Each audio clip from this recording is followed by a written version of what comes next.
tapahtunut ja tasaista on. Mentula jättäytyy todennäköisesti tarkoituksella vähän taaemmas, ettei tuo osumaan. Mattila pyörähtää kärkipaikalta. Laitinen Viitikko. Ja Viitikko on pyörähtäväisillään kärjessä ja nyt tulee Rajalan paikka. Ja Rajala Mentula on kolmantena.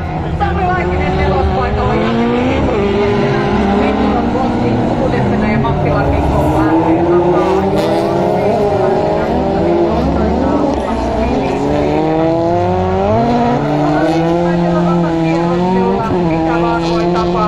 Joni-Pekka Jottu-Rajala on tuomassa Rajala RX Volvoa ensimmäisenä ja nyt ajaa kaiteeseen Laitinen. Olipa hurjan näköinen tössäys, toivottavasti siellä on kaikki kunnossa. Mattila on lähdössä ohitusyritykseen Koskiasta ja Laitinen nousee ulos. Kiitos Sauli tämän viikon.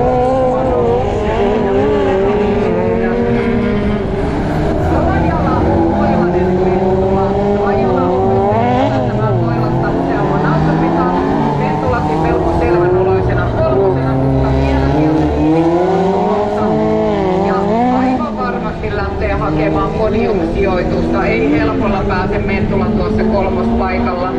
Ja kierros vielä, kerran vielä. Rajala, Moilanen, Mentula. Viitikko on noussut nelospaikalle. Mattila on viidentenä eikä säästä susumia. Mitä temppuamaa kyllä tuottaa jo linjassa. Ei ehkä ihan viimeiset päälle markkittu ja suunniteltu. Mitä Mattila on vitospaikalla.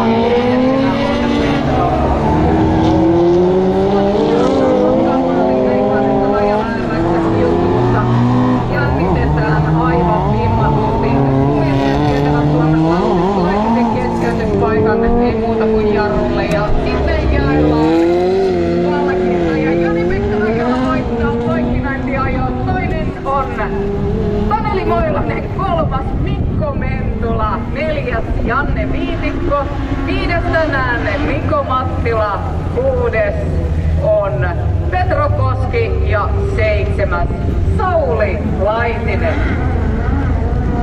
Valtavasti onnea kaikille menestyneille. Nyt vedetään hetki